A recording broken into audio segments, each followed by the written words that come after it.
welcome everybody to this exciting event. My name is Christy Mansfield. I'm the CEO and co-founder of SEER Data and Analytics, and I am so thrilled to welcome all of these fantastic, amazing people to the panel today to talk about the value of data science and AI for societal benefit. We get to work with incredible pioneers around Australia, and these are the people, Alistair, Kylie and Tamsin, who are changing our world from the ground up. And I'm so thrilled and delighted that we're here today to have this important conversation with you all, a terrific audience of changemakers and innovators as part of the Spark Festival. Before we get started into our conversation, because we only have an hour today, unfortunately, but we're going to have a fantastic and deep conversation about the value of data, machine learning and AI in communities. But first, Alistair, could I ask you to please do acknowledgement for us? Thanks, Christy. I'd just like to, be on behalf of the Yingba Pebble, where I'm coming from today, on the beautiful country of Yingba Pebble, northwestern New South Wales. First, I'd just like to acknowledge fellow panellists, but also Christy, and certainly the audience, and extend a warm welcome. And I'd just like to say Yamagaru, Mayan Kolka, and welcome everyone. So thank you very much. Thanks so much, Alistair, and yes, welcome everyone.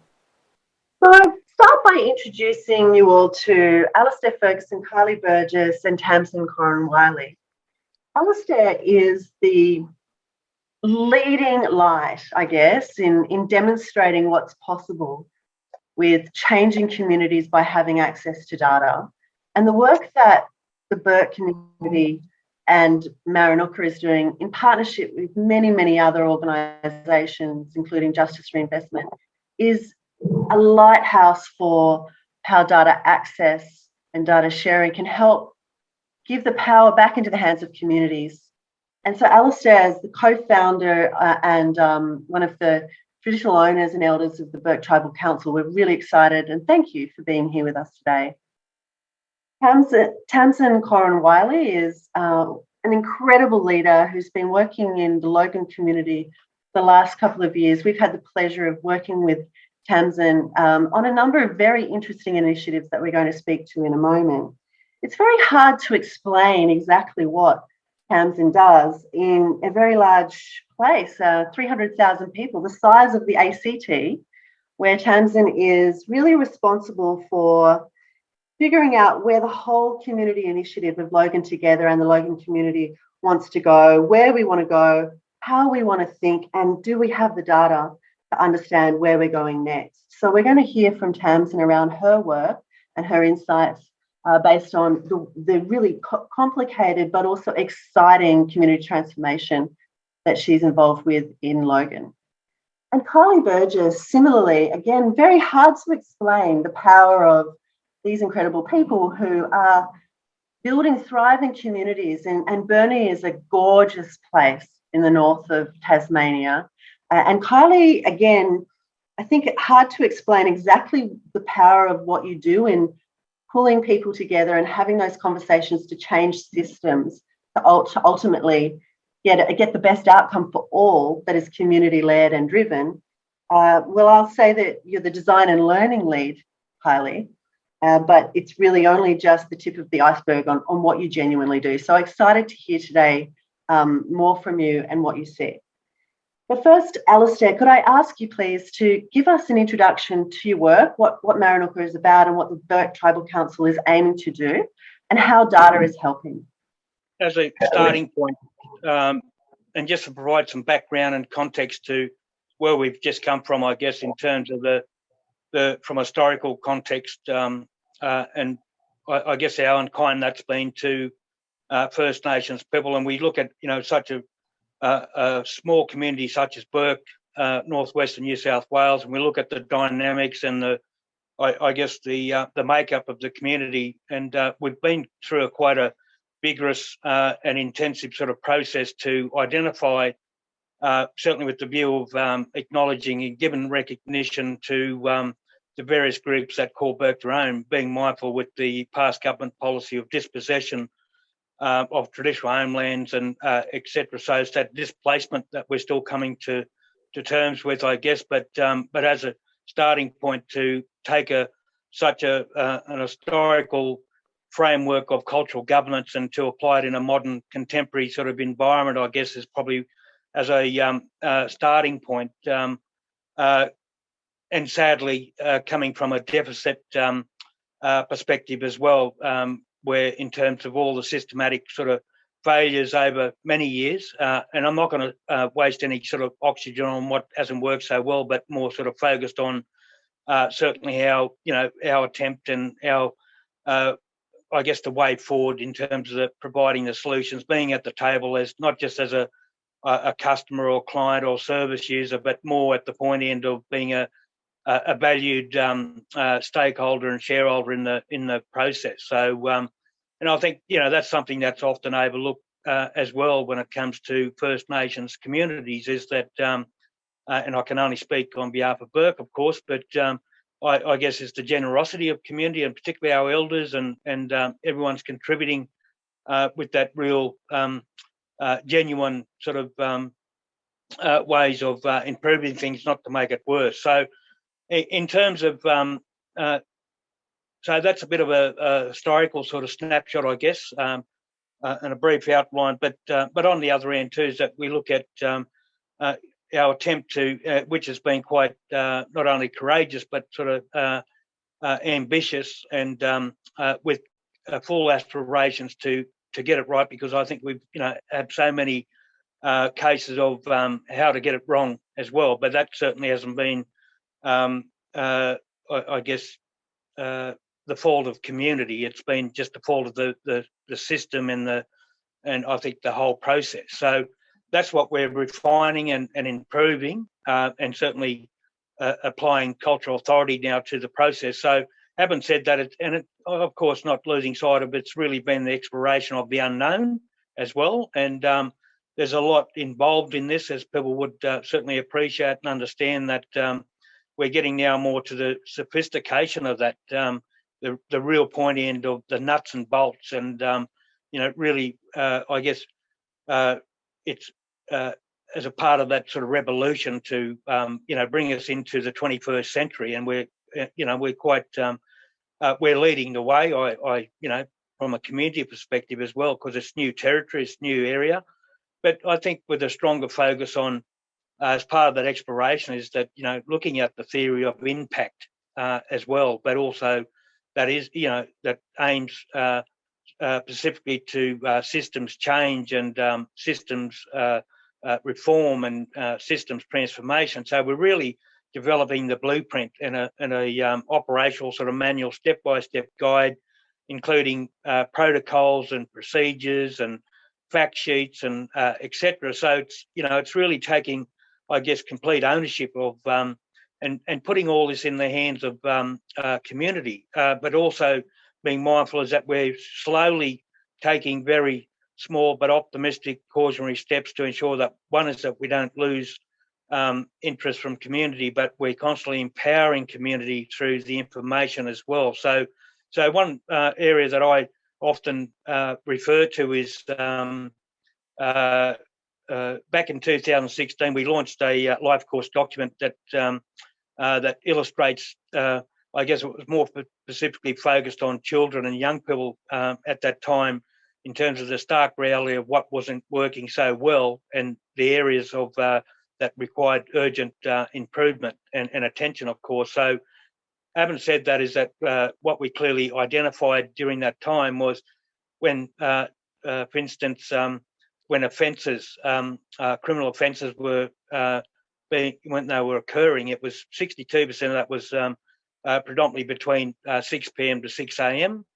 48% of that time was predominantly during the weekend, so Saturday and Sunday, when everyone's knocked off 5 o'clock Friday. So these are sort of things that we've been able to, I guess, clearly identify with the view of improving that. So to the point of, you don't need to be a rocket scientist to to work out where you should be shifting your resources. So we're taking something that appears to be so complex to simplify that process as well, and putting a visual on that where it's becomes quite self-explanatory. So that's probably a way to, I guess, illustrate what we've been doing to simplify the process, but also putting that in the hands of community. So, but everything we do is underpinned by our growing our kids up to be safe, smart and strong strategy as well. And there are those protocols, established protocols, but guiding principles to those protocols that now that we've had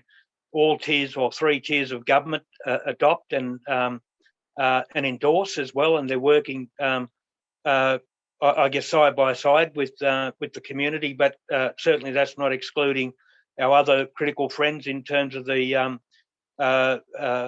I guess the Philanthropy Australia, but also Corporate Australia as well as valued, I guess, investors, but also contributors to the process. That's making it so much easier, and where it's been certainly challenging, but equally rewarding as well. But I guess in terms of we're ensuring that that cultural authority is paramount. And our role in that, and it's on the term of community as well.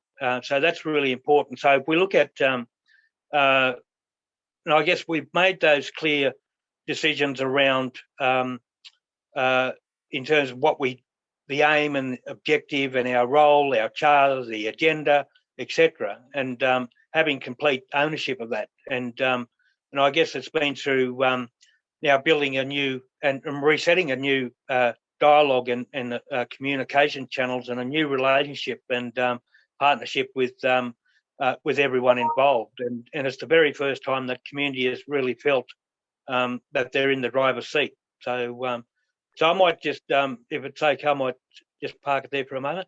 Yeah, thanks, Alistair. Thanks for that context. And so for everyone who's listening, by way of background, data is a really critical tool for the work that the Bourke community and Maranoka are doing, because they're accessing data from 15 different contributors that's coming into the SEER platform in an automated fashion to then provide that into the community in a way that's culturally relevant and accessible, all operationalising Indigenous data sovereignty. And those data contributors are organisations like the local schools, but also New South Wales Health and Family and Justice and Police and a number of other New South Wales communities, all of those contributors giving the power back into the hands of the community for decision making to ultimately get better outcomes. And I think, Alistair, last time there was a measurement done by KPMG, it was more than $3 million in criminal justice savings, but also not only that, all the economic development opportunities. So we'll talk a little bit about the importance of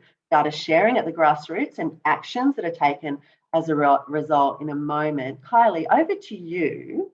Can you tell us about Burnie Works, where the Burnie community is up to, what your initiative is about, and the importance of data at this stage for you?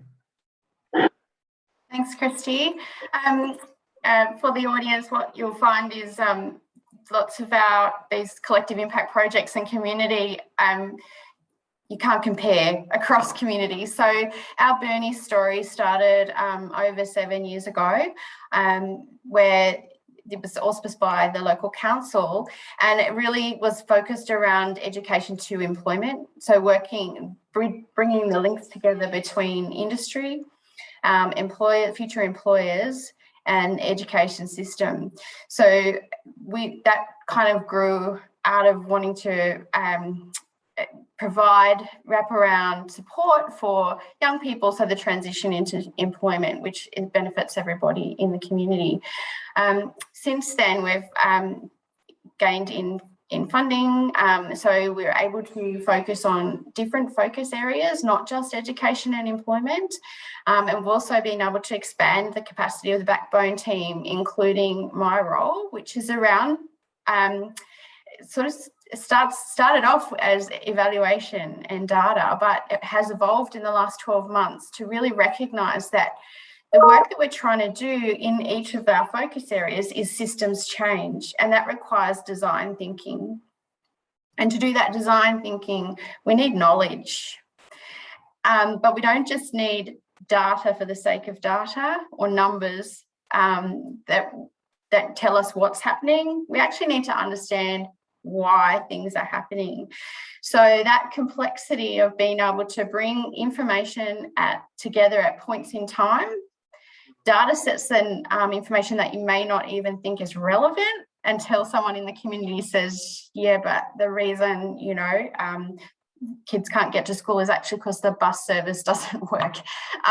So that it's been an incredible opportunity to be at this place in time, because positions particularly like Tamsin and mine don't exist.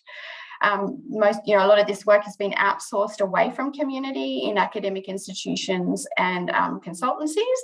That all has its value in place, but I feel like my role in this and evolving the whole, how do we do systems change so that individuals, families and communities benefit in the long term, is more anthropological and translatory. So knowing what knowledge to bring in from external sources, but also knowing what knowledge do we need from community, and then how do we get community the capacity building and the opportunity to hear the stories, to understand the why, because that is only when we'll understand where in the system that we need to intervene.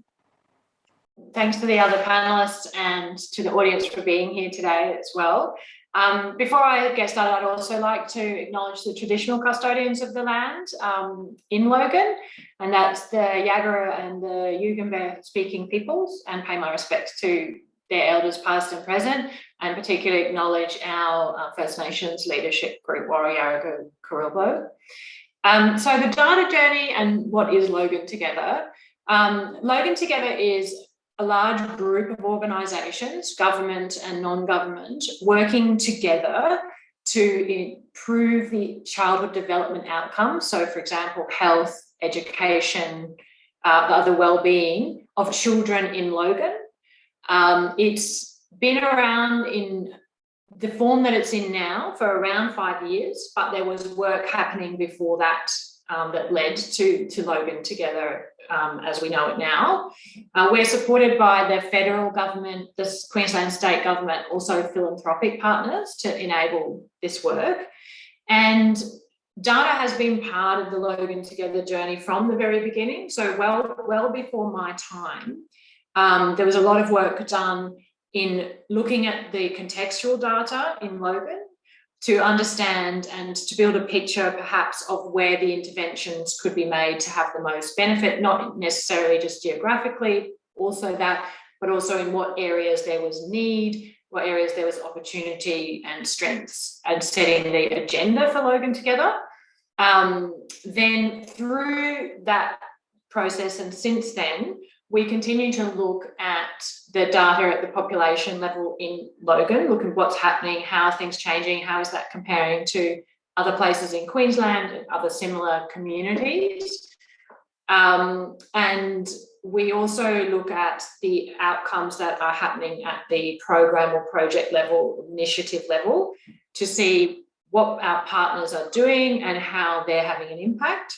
And then at other times we try and look at the systems change, which is quite tricky. We haven't nailed yet, I think, quite how to analyse that and look at impact, but that's another thing we're looking at. So essentially data helps with understanding the context, helping, and when we talk about data, we mean quantitative and qualitative, so stories as well. So helping set the direction, understanding, speaking with community, understanding where they want to go, and then also looking at impact and understanding if what we're doing is working or not, and then adjusting accordingly. I think that's in broad strokes how data and stories are used in Logan Together. But yeah, we have a long way to go, I think, in how we use it as well.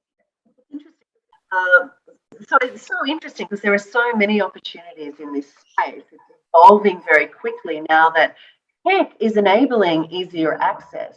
Where previously, I think, getting access to the sort of data that you would need to make those decisions really is starting to be broken down. We have data sharing agreements across government agencies, the Department of Social Services, that is funding some of the work in each of your communities, and access to the SEER platform, is now sharing data, or will be sharing data from multiple different state-based agencies and Department of Social Services into your communities. But I guess, Alistair, what I'm really interested to hear from with you, given that, you know, really the work in Burke is probably the most mature and sophisticated in terms of data access, data sharing, collaboration in that sense, and then working with it to, you know, create those interventions that the community is doing to ultimately, you know, create better outcomes in the community. How do you think about data sovereignty? You spoke about the framework earlier. What is this emerging and important element of Indigenous data sovereignty around ownership and governance? How do you think about that, and how is that working in Burke now? Yeah, of course. And I think thanks, Christine. I think the starting point to that is, you know, looking at I guess the stark reality of the disparity and access to information. And I think it's how we've, through our approach, which has been a non-invasive and a respectful way of, you know, doing new business through a new approach, that, you know, that I guess has dampened the appetite of, you know, in line of doing things differently as well, because you know, we've been screaming from the highest hilltops for at least, you know, I guess, you know, particularly over the last 20 years, in terms of, you know, what hasn't been working so well, what needs to change, and in those key areas of reform, I guess that is, you know, that's been sort of way overdue, I guess, in terms of the limited community having an input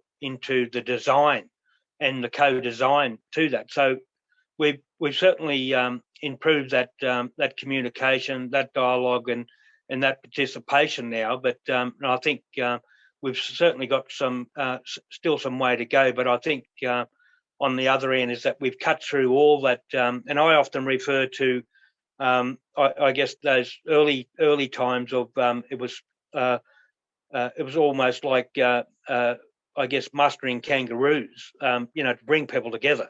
People would be probably more accustomed to, you know, like herding cats, but I guess it was more so culture appropriate, I guess, from my perspective, is that the kangaroo scenario. But I think, look, Evan said that it's been really the I guess that real appetite of shifting the power as well, and finding, I guess, that common ground to negotiate and to facilitate that, to look at and as well as simultaneously is building the goodwill of others as well, because it's certainly new territory. And I think again, just emphasising, you know, we've done that in a very respectful way and meaningful way that's really fit for purpose and on point as well, because I think, as I often do, is I often refer to our shared outcomes and indicators framework. That isn't about Marinuka or just the Aboriginal community taking complete ownership. It's about all involved that's contributing to the process, is that it comes to those shared outcomes. So we do have some of those early signs of what success looks like, but that's certainly not losing sight of those challenging areas that we're yet to sort of, I guess, own in and with the view of improving as well. So there's always finding a balance between that. And I think when it comes to, I guess, that whole being that, I guess, that suppository, having that domain where we can put that information, analyse it, test the accuracy of that as well, and before we even take that to community. So we provide a few options of how to look at through the various sort of dimensions of information as well. So we're really clear on, and as part of that, ensuring that that information is accurate before it goes to community, because it's, you know, it's the community that one is that they're either convinced or unconvinced, and that it remains a work in progress until we get it right. So I think I've heard a lot of the importance of trust trust, because of historically, whether it's in First Nations communities or all over communities in Australia, the tradition of disengagement through the decision-making process and data as a tool to maybe potentially help with that. And we are seeing that, but yet this trust between governments and communities around are you making decisions on the data that is actually relevant to us? Do we have our voice in that, and how do we own that? And I've heard a lot about that, not just in Bourke, but all over Australia. And I think we're going to talk about that in a moment, Kylie. But Alistair, not to cut you off, is what are your thoughts on that? Yeah, look, and I think it's, that I guess that accuracy of what we're relying on is people's honesty of sharing their experiences and that as well, because there's a combination of really getting to the root cause of what's going on in the lives of, and that's all consensual as well. It's not imposed. It's an opt-in, opt-out model as well. But for those who where we have established that clear comps and trust, or we've rebuilt that to allow people to step over the threshold, or even with those with those flexible arrangements to where that is still a challenge for people, is that we're flexible enough to go out and sit down where people are feeling comfortable to share their story as well. And so I guess how we're capturing that is that, and this is the compelling part as part of the evidence, is that we're providing and establishing and developing the test cases, case studies and testimonials, because they don't, they're pretty hard to either sanitize or now whether that be good, bad or indifferent, at least it gives us something to work with. And I often refer to our early attempt to capture how people were feeling. And there was two areas that was a standout for me that was quite clear, was that people were telling us through a range of methods of face-to-face conversations, surveys, etc. But what people were telling us, that there was this groundswell of people feeling a lot better about themselves, and secondly, that they were feeling safer. So that was our early signs of what measurement of what community was feeling. But we're able to, now that we've advanced that, we're putting all that in the hands of community to really sort of, develop and establish that clear course of action for the next, for the next phase, and certainly being clear on managing the expectations around the short-term, intermediate, medium, long-term aspects of that as well. So, I hope that's answered your question as well. Thanks, Alistair. Really interested in your thoughts on this around, how do you ensure that we're not just looking at the quant data, which governments find very, very important, or other grant makers. How are you achieving the outcomes? How do you think about community's voice in this storytelling, where you're bringing together the complexity in trying to make it clear for people in terms of the pathway, but also dealing with multiple different stakeholders, particularly policymakers and governments who are really wanting to see tracking to an outcome?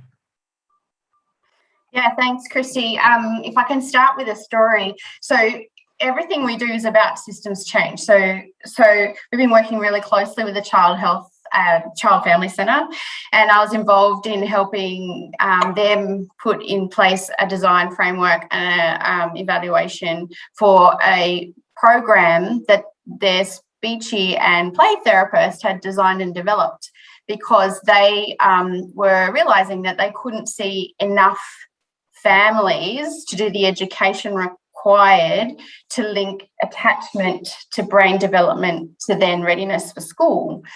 So they did design and develop this great 8-week program and got on with the job. They got on with the job, as lots of examples in the community. They didn't wait for government to come in and say, here's a new program or anything like that. They got on with the job.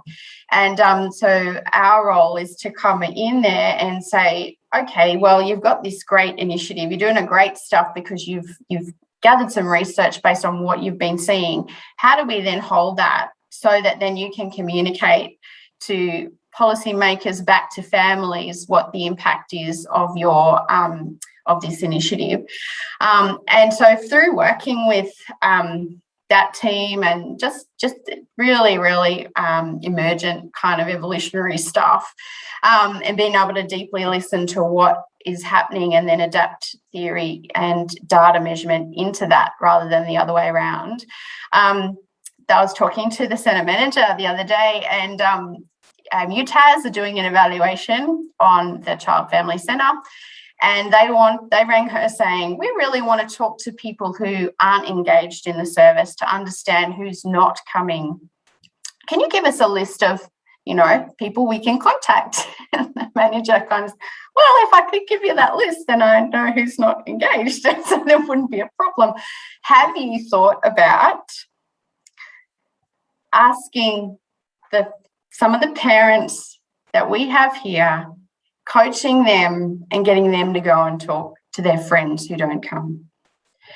So for me, and I can see this is the bit I get excited about, and I'm just aware of our audience being AI, we have to have a mind shift change about not only who owns knowledge and how we make decisions only on external, but there's so much knowledge out there. It's just how do we support the people to gather that knowledge? So as a result of that suggestion, the UTAS,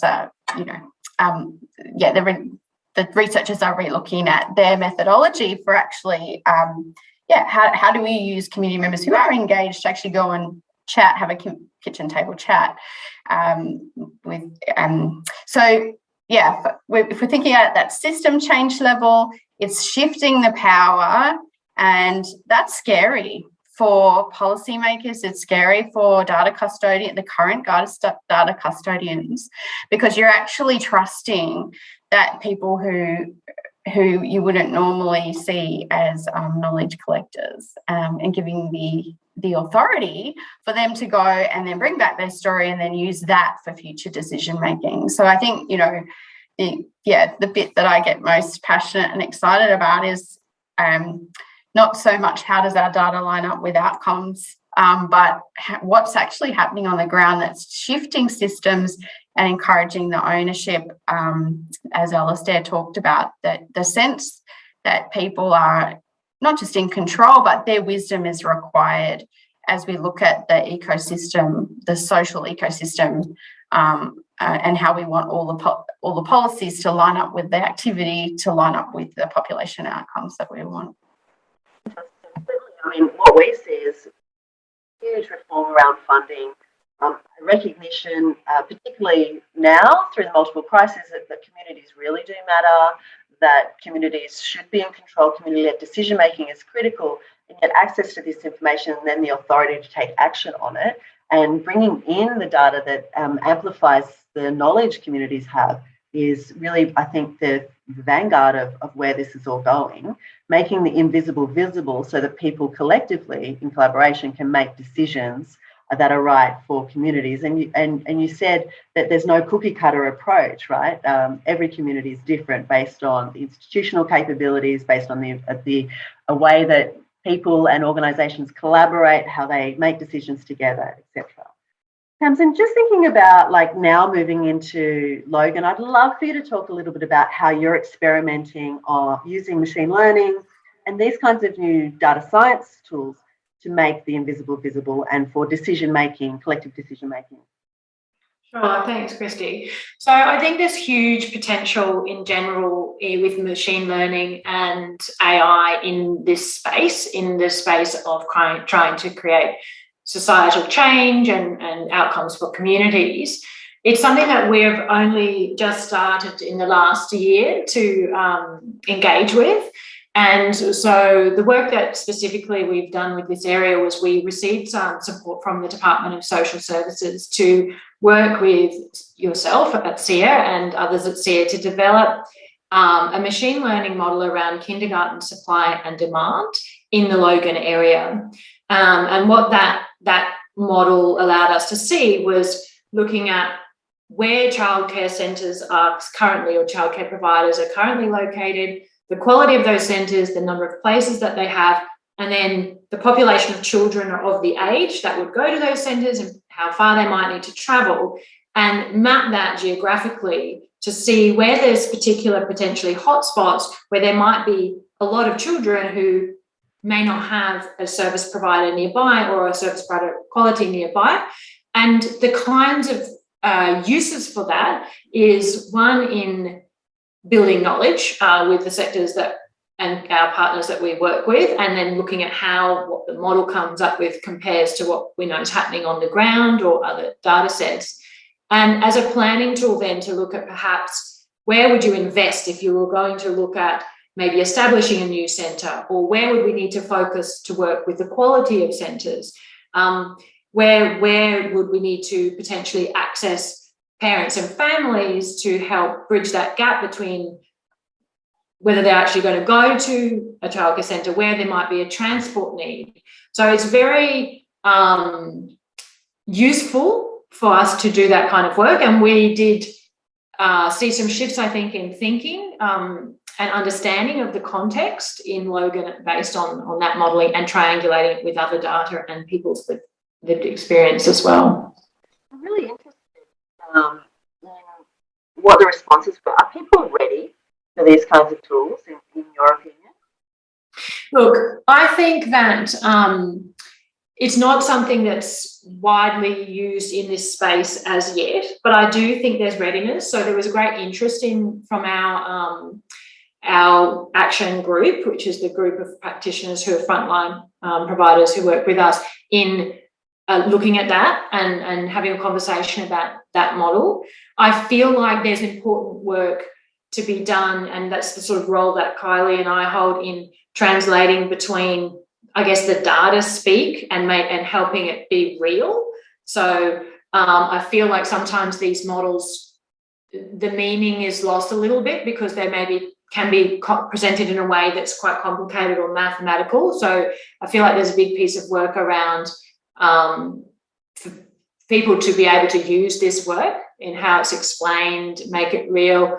But I do think that there is an appetite for this. I've certainly had conversations with other stakeholders through other work we're doing in the data space. We're working on a statewide initiative around data sharing between government departments and with non-government.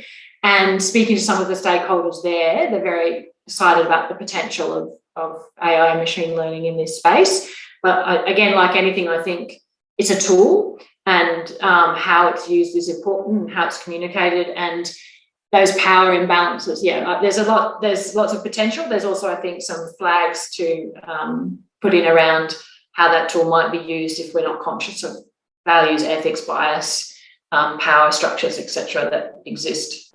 Are those conversations, people asking you those questions now in communities when you're presenting the modelling?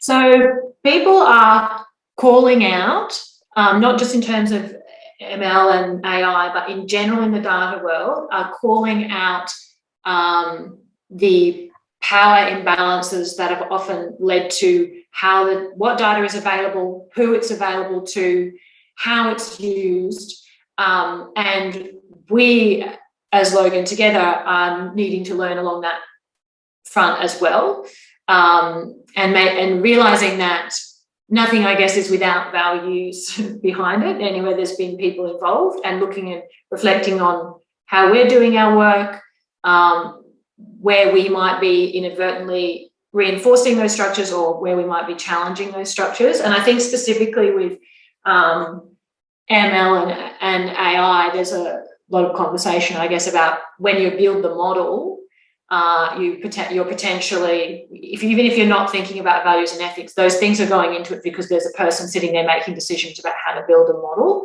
So it's important to make that visible and explicit from the developers to the people who are writing the briefs about what they want, right through to then how that information is used or not used and who has access to it.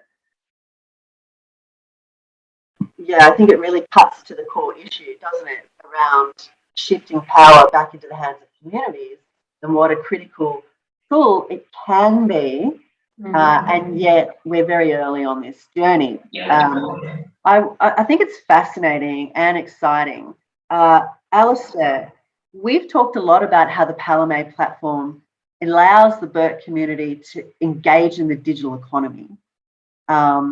What's your vision for that? How do you foresee, if you fast forward now, you've got this rich data asset, it goes back 15 years across multiple different agencies.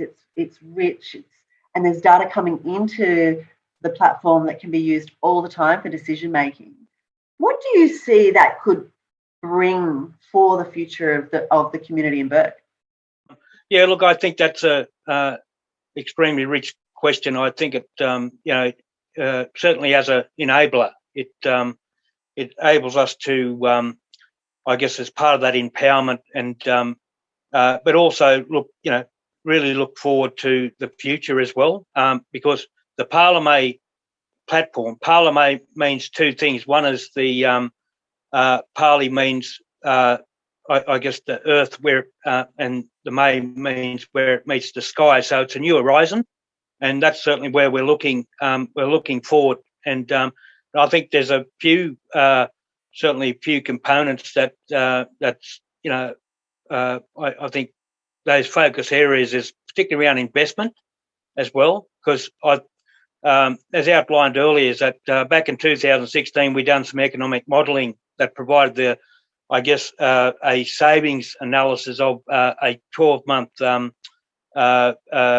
period, and it was in the savings of $3.1 million during that time in a range of fronts. But there was also future projections of a further in excess of several $million over the next 5 years. So it'll be interesting what sort of conversation we'll be having, particularly with government, over the coming months, as we're sort of embarking on the last 5 years of that period. So I think it really positions us to look at other funding methodologies as well, and how we utilise the data for that as well. Because one thing is that something that the community has made clear, particularly through the Bourke Tribal Council, is that where being mindful is that we don't want to be perceived or develop this mindset. We're just expecting this money and investment to deliver a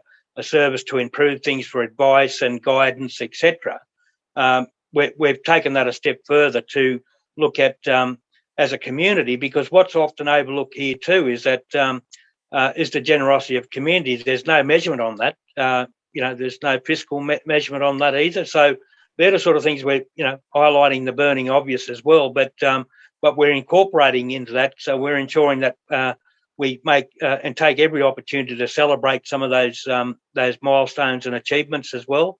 So I think with certainly that in mind is that and I think as part of that the evolution, and it's but we're not going to be able to do that without that being powered and supported and assisted, particularly through SEER and other critical friends, that's contributing to that process. So, it's I think it's quite exciting times, but that's certainly not losing sight. We still have our challenges in terms of access, and I think where we really need to be, I think in terms of the more broadly around the role of the data, the Parliament data platform. It'll be in partnership with a whole host of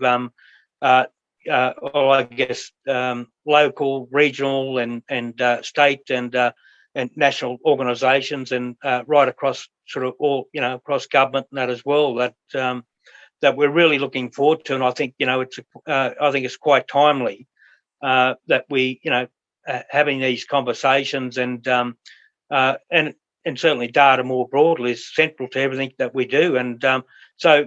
It's also a case of be cautious of what you wish for too, is because we've managed to, now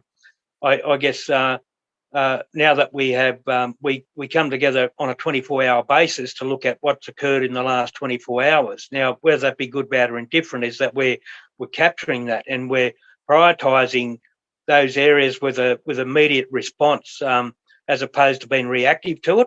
So we're becoming more responsive as well, which is really important.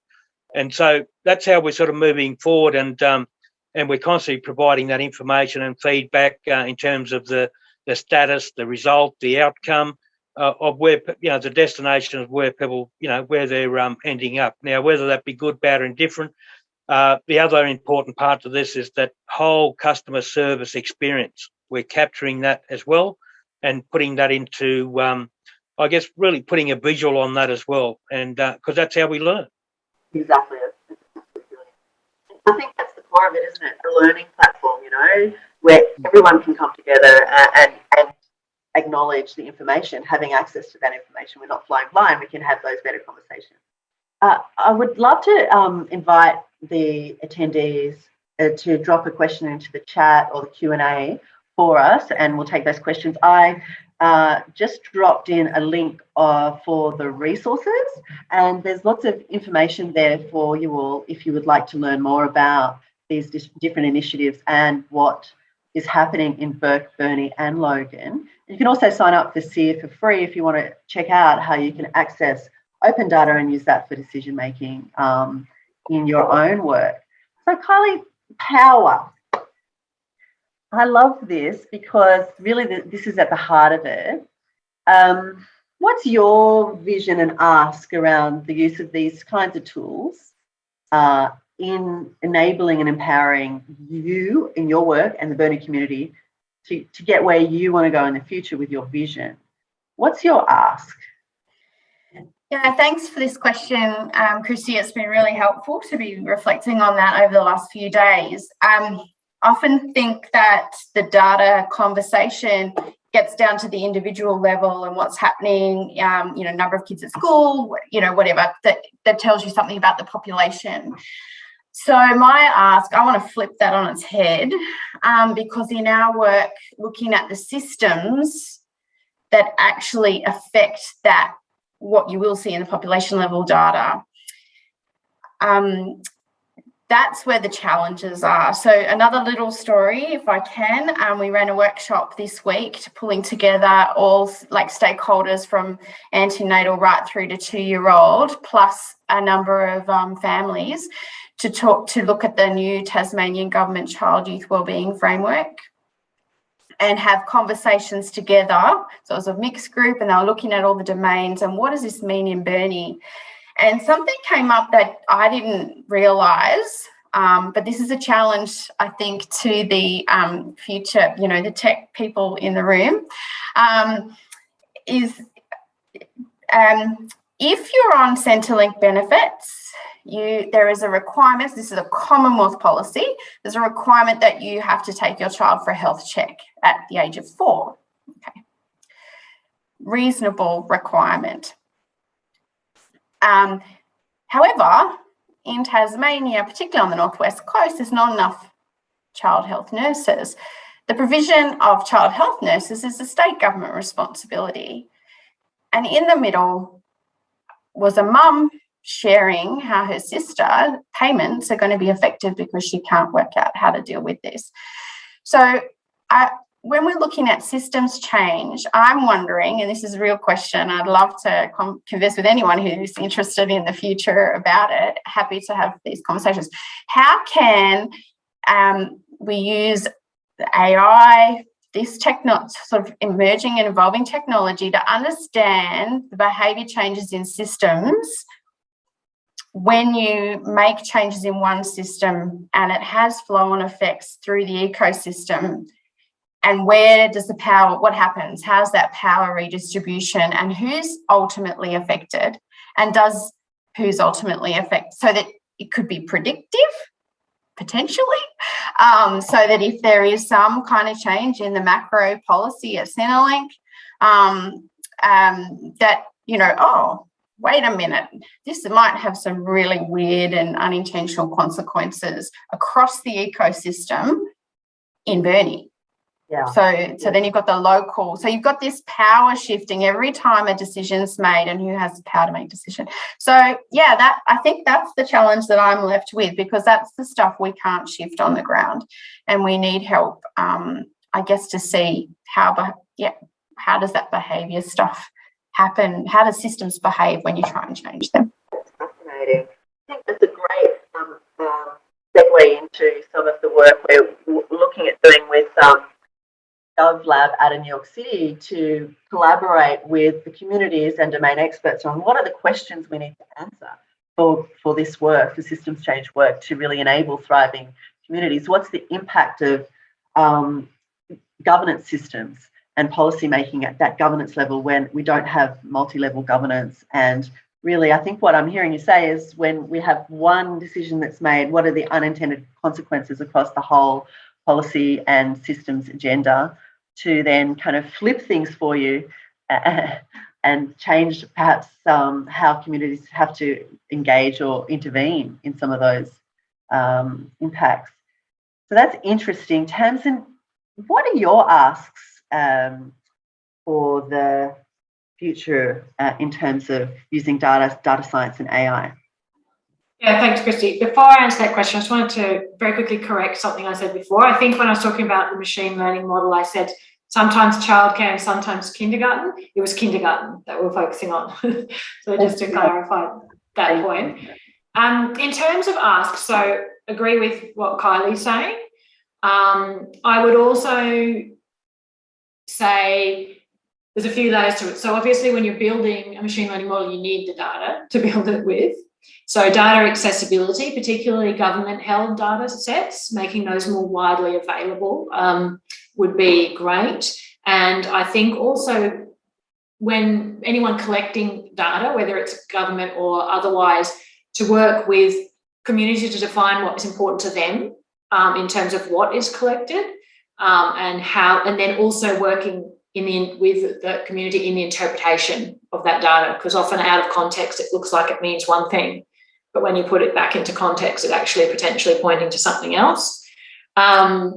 I think it's also important to invest in data science work as part of community change work. And so when funders are considering supporting initiatives, making money available for monitoring, evaluation and strategic learning more broadly, but particularly these emerging technologies, so that our sector can take advantage of them and is not left behind in getting those benefits. And then I think in terms of people in the tech world, there's two things. One would be looking for opportunities to work with this sector more, whether that's through their usual work or maybe through whether they have a philanthropic arm, because sometimes the organisations can't afford the standard rates. But I think probably more importantly also is doing that, looking at the ethics, bias and values in the models that you're building and making that something that is thought of at every step of the way. So even when you're coding, you might not be thinking about it, but actually those things are still playing a role in what you develop. I think that's really important in terms of the tech side of the people in the audience. And I think working, then also looking at how the model you develop, how different groups show up in that model. So whether if it's a predictive model, for example, is it accurate just equally for every group that might be represented in that? Or so running those tests, so is it, for example, if there's people with European background, there might be 90% accuracy in that prediction of that model, whereas then you might look and go, okay, people from Pacifica background, another background, there might be much lower accuracy, and calling that out and breaking those things down and checking out who is actually this model talking about. Fascinating, really, really. In the last 5 minutes, thank you, Tamsin. I really invite people to send a question into the chat if you have a question for Alistair, Kylie and Tamsin. I'm really excited about what the future looks like. The access piece is important, of course. For policymakers and all levels of government, very challenging, in fact, for those organisations to access the data that they need, let alone communities to access the data that they need for better decision making. And what I'm really encouraged by is the work that we get to do together that breaks those barriers, shifts it from we're not allowed, we're unable, we're not willing, we're in a state of willingness now with multiple different government agencies as well as corporate Australia sharing data. I shared with you one of our colleagues who we get to work with up in Gladstone, Lorna, you all know. Rio Tinto is now also contributing economic data into their knowledge hub where we're sharing data with many different stakeholders and players for decision making. And it's the community then that's going to help Rio Tinto make their investment decisions back into Gladstone.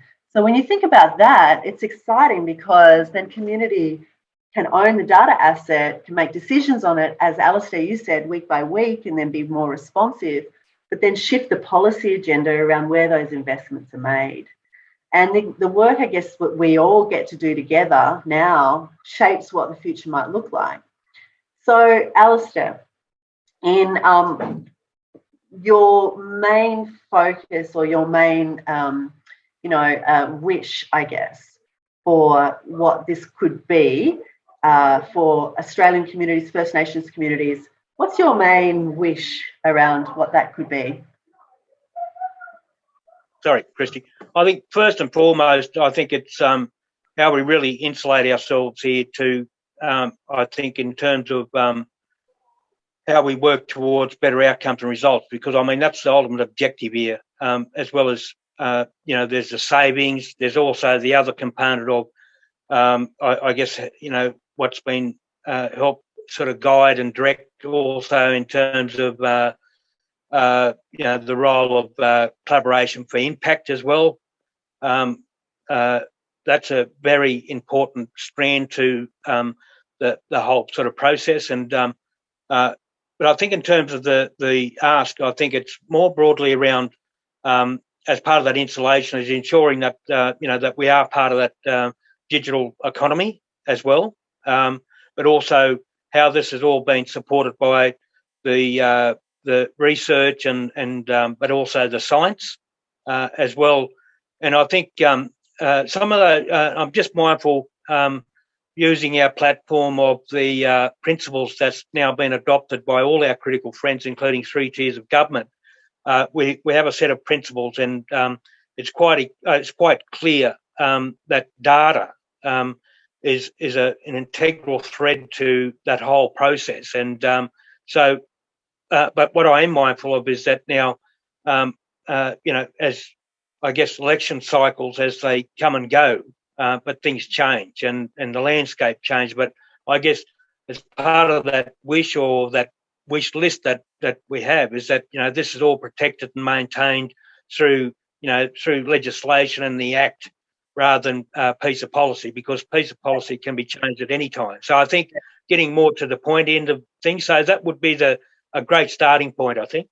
Yeah, and we're excited to, in the Australian Data Strategy, which is launching in January, I believe there's a great case study there on the importance of data sharing from the Marinuka perspective. So enshrining it in federal strategy, not policy and the Act. I've got some great questions. I've only got a few minutes left, a couple of minutes. So very quickly, thank you so much, everyone, from Jess. I've really loved hearing all of your contributions. My question is whether anyone has experienced challenges around managing expectations in communities with data. Kylie, I think this is probably for you. I think it's often been seen as a silver bullet, but reality, is it and can it be? It can be really complex and uncertain. Grateful for thoughts on this.